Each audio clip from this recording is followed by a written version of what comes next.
आपका आपके channel SSC exam warrior में। दोस्तों, इंडियन पोस्ट ऑफिस की तरफ से वैकेंसीज़ हैं ग्रामीण डाक सेवक के लिए, जिसमें देखिए आप लोग की दो तरीके की वैकेंसी हैं। एक आप लोग की बीपीएम की हैं और एक आप लोग की एबीपीएम की हैं, यानी असिस्टेंट ब्लॉक जो है पोस्ट मास्टर, और एक जो है ब्लॉक पोस्ट मास्टर।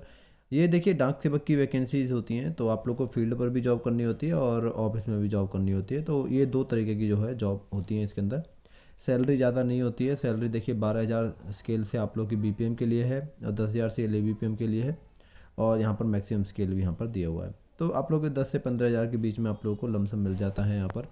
तो आप लोग की सैलरी स्ट्रक्चर मैंने बता दिया है, और वैकेंसी जो है इंडियन पोस्ट की तरफ से है, गवर्नमेंट जॉब है, और सैलरी स्ट्रक्चर काफ़ी कम है क्योंकि ये डाक सेवक की वैकेंसीज है। इसके अंदर ना तो आप लोग का एग्ज़ाम लिया जाता है, सिर्फ और सिर्फ 12th के मेरिट बेस पर ये सिलेक्शन होता है, और आप लोगों को सिर्फ ऑनलाइन अप्लाई करना है और आप लोग का फाइनल सिलेक्शन हो जाएगा अगर आप लोग मेरिट लिस्ट में आ जाते हैं तो। बाकी और इसके अंदर और कुछ भी नहीं होता है।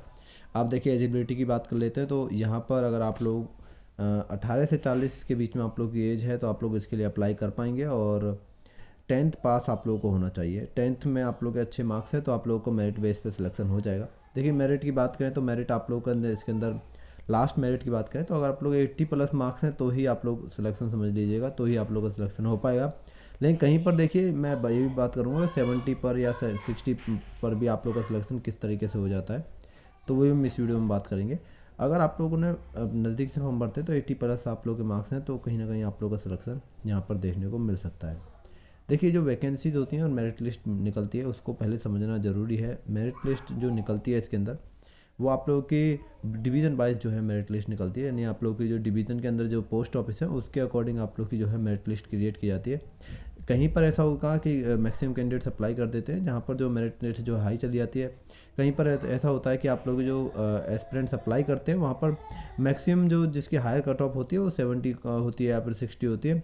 तो ये डिपेंड करता है कि वहाँ से उस डिवीज़न से उस पोस्ट ऑफिस से कितने एस्पिरेंट्स ने अप्लाई किया है।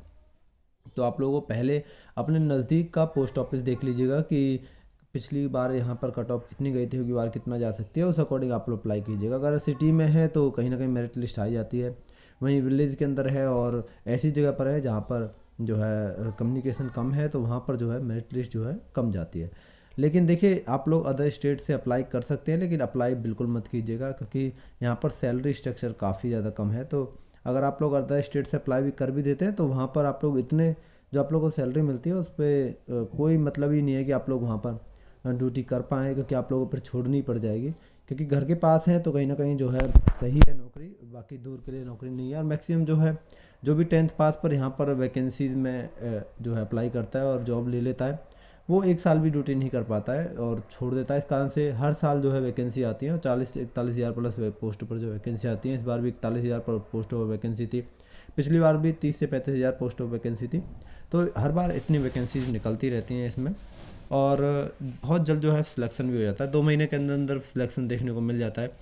तो अगर आप लोगों के मार्क्स अच्छे हैं 10th पास में तो आप लोग अप्लाई कर सकते हैं। 2 महीनों में आप लोग पास सिलेक्शन का जो है लिस्ट आ जाती है यहाँ पर। और जो लिस्ट निकलती है 6 से 7 मेरिट लिस्ट निकल जाती है, क्योंकि एस्पिरेंट्स अप्लाई कर देते हैं, कुछ ज्वाइन नहीं कर पाते हैं, सिर्फ और सिर्फ अप्लाई करते हैं। कुछ ऐसे होते हैं जिनके मार्क्स कम होते हैं, ज़्यादा अप्लाई कर देते हैं तो डीवी में बाहर हो जाते हैं। तो इस कारण से यहाँ पर काफ़ी एस्पिरेंट्स ऐसे हैं जो सेकंड मेरिट लिस्ट भी निकलती है। पिछली बार 7 मेरिट लिस्ट निकली थी, तो उस मेरिट लिस्ट के अकॉर्डिंग आप लोग देख सकते हैं कहाँ पर सबसे कम मेरिट लिस्ट गई थी।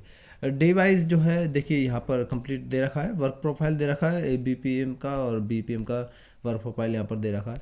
और सैलरी स्ट्रक्चर तो मैंने आप लोग को दिखाई दिया है डाक सेवक का और बीपीएम का, और इसके अकॉर्डिंग आप लोग अपनी जो है अप्लाई कर पाएंगे। एज लिमिट यहाँ पर दी हुई है, और स्टेट वाइज वैकेंसीज देखनी है तो उसका कॉलम भी आप लोग को वीडियो को डिस्क्रिप्शन में मिल जाएगा। वहाँ से आप लोग स्टेट वाइज और डिवीज़न वाइज वैकेंसीज देख लीजिएगा कि आप लोग के नज़दीकी डिवीज़न में कितनी वैकेंसीज है और लास्ट मेरिट जो है वहाँ पर कितना गई थी, तो ये ज़रूर चेक कर लीजिएगा।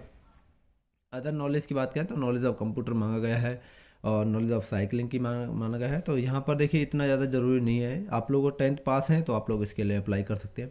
थोड़ा बहुत कंप्यूटर जो है वहाँ पर जाने के बाद भी सीख सकते हैं, लेकिन लोकल लैंग्वेज आप लोगों को ज़रूर आनी चाहिए। जहाँ से आप लोग अप्लाई कर रहे हैं वहाँ की लोकल लैंग्वेज की नॉलेज आप लोगों को ज़रूर होनी चाहिए। बाकी देखिए 6 महीने का टाइम भी दिया था लोकल लैंग्वेज समझने में, तो वो अगर आप लोगों ने अप्लाई कर भी दिया तो समझ भी सकते हैं। बाकी ये वैकेंसीज़ जो हैं सभी तरीके की वैकेंसीज़ होती हैं इसमें, ABPM और BPM की, जिसके लिए जो आप लोग का स्ट्रक्चर होता है यानी जॉब प्रोफाइल होता है वो अलग अलग होता है, अलग अलग जगह पर अलग अलग जॉब प्रोफाइल होता है। तो वो आप लोगों को सिलेक्शन के बाद समझ में आ ही जाएगा। बाकी यहाँ पर देखिए ग्रेड पॉइंट का जिसमें सिस्टम है वो ध्यान दें कि ग्रेड नहीं डालना है, उनमें मल्टीपल फैक्टर उनमें जो है मल्टीपल कर जो है अपने परसेंटेज मार्क्स यहाँ पर फिल करने हैं। अगर आप लोग 10 है तो 95 फिल कीजिएगा। इस तरीके से आप लोग मल्टीपल के फैक्टर में फिल कर जो है यहाँ पर अपना परसेंटेज मार्क्स फिल कीजिएगा, और परसेंटेज मार्क्स पर ही आप लोग को जो है सिलेक्शन देखने को मिलेगा। तो ये ज़रूर ध्यान रखिएगा। बाकी देखिए ये कंप्लीट PDF थी जो आप लोग इंडियन पोस्ट ऑफिस की तरफ से लागू की गई है। मैंने बता दिया है कि मेरिट लिस्ट किस तरीके से क्रिएट की जाएगी और किस तरीके से जो है सिलेक्शन होता है। ज़्यादा समय नहीं है, 15 दिन का टाइम है अप्लाई करने के लिए, तो अप्लाई ज़रूर कर लीजिएगा।